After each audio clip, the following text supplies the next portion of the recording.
Hi, folks. Thinking Slow here. So, we've got a short episode today, but I think a very, very big one indeed. And this is the headline: the biggest news blackout in history. And that's a pretty sort of attention grabbing headline. And if you've been following the channel, you know we don't make sort of crazy, wild statements like that just to sensationalize this and get people to look at this as clickbait. That, this is really what we think. And we're actually not going to go too much into the detail of what has been blacked out because that's going to be explained on a Rumble video on the paper in question. It won't be here. We're going to just talk about the process of how it's been blacked out. And before getting into it, thanks again to the people that have signed up on Patreon.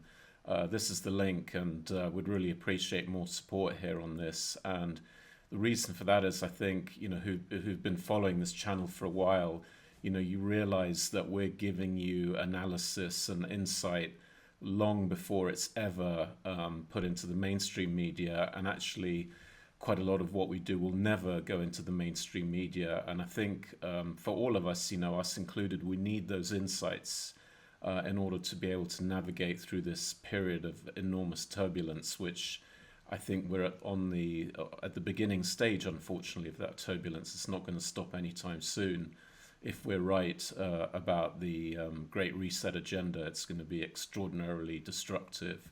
And I think this channel has certainly helped some people to get insight so that they can adjust and position themselves for that. So if you find that useful, please take the couple of minutes, put this on pause, and have a look at that link and help us out. It'd be much appreciated. So because of the channel that we're on at the moment, I don't really want to say really anything about this paper too much, other than it's about male fertility. And it's a science paper with data in it. And I think the fact that I can't even mention what this science paper says and actually show you the data from scientists already tells you quite a lot about where we are on censorship. But what I can say is, having read this paper that came out in June, this was my impression from it. That's how serious I think this is. And let's have a look at what happened from there, basically. So here we did an experiment on Twitter, and we've been learning a little bit here now about how to do the search function and how to try and track what's really going on in Twitter, because what you see is not what you get there, but that's a different story. Let's have a look at the experiment that we did, which I think is interesting. And we did a little bit of an experiment here. We just typed in the words into Twitter for total motile.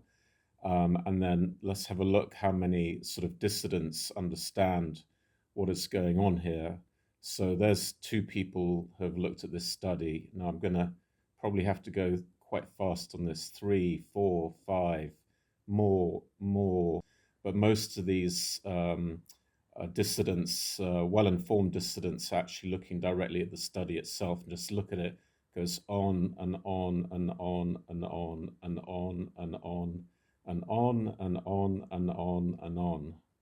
So, the important thing for us is this is just a subset of all the people that understand this massive issue, because we're only looking at those 2 key words. And we've written several tweets about this study, but using different words that haven't shown up here. So that could be maybe a quarter, a fifth, or whatever, maybe a half, whatever percentage it is, of all the sort of well-informed dissidents that understand this very, very important study. So because we've spent quite a lot of time looking at data, we managed to identify this little tool at the back of the document, which is a little bit hard to find, but we stumbled into it. And that shows that 16,000 odd people have more or less looked at this. They call it an attention score. And an attention score is a sort of weighted total of all the different people through all the different channels that have viewed this document. And just in a nutshell, the weighting goes that if it's a mainstream media a reference to this paper, it gets a high score. But if it's just something in Twitter commenting on this paper, then it gets a low score, because that'll just be an individual.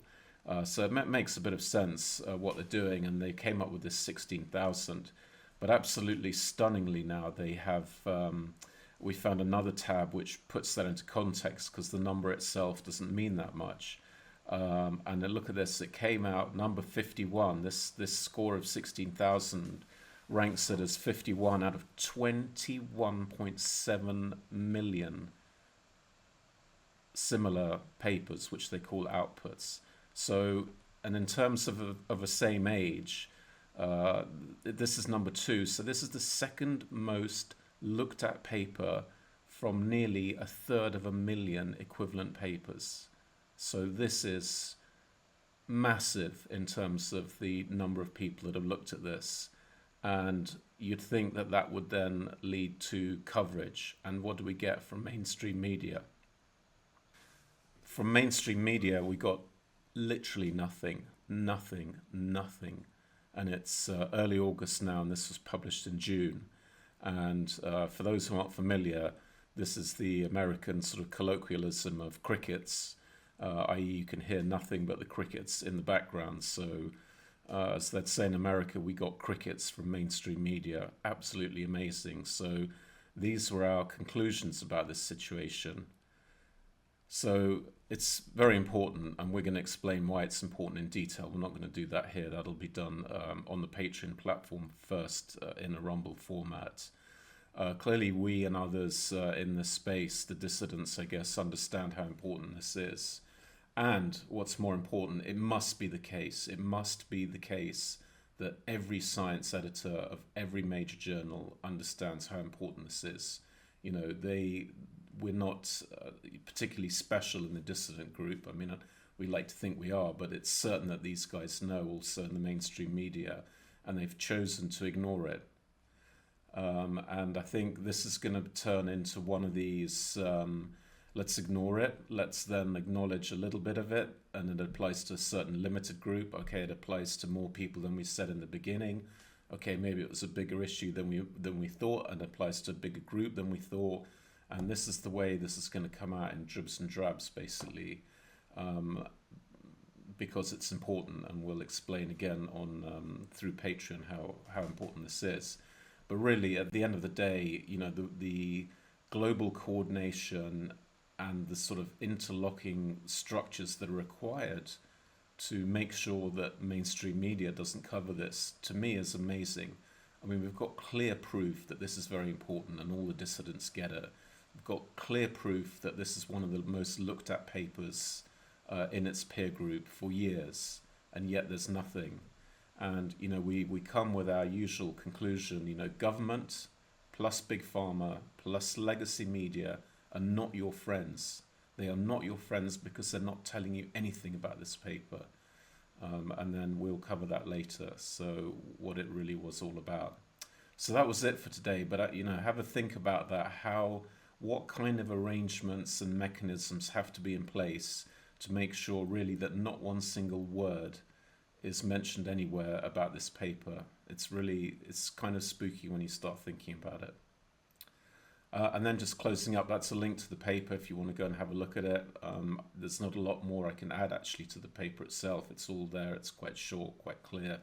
But I will do a video about it. And again, if you find this material useful, please help us out by joining Patreon. I hope you realize this does take a lot of work. We're not following a established how-to playbook, trying to find different sets of data from different places, compare it, present it to you, give you the links. That's a lot of work involved in that, and we have a high opportunity cost of doing this, and it would be good if we could form a sort of community that is more or less self-funding, because the way things are now, we can't afford to keep doing this forever for no return, because we just can't, and we know that the work is good. We've had good feedback and would like to keep going, but it really requires setting up a kind of community to do that, really. Otherwise it's not viable. So anyway, hope you found this interesting. So as we say at the end of every show, you know, stay free, do not stay safe, because without your freedom you do not have the safety, and right now that's what we're focused on. Okay, thanks, bye.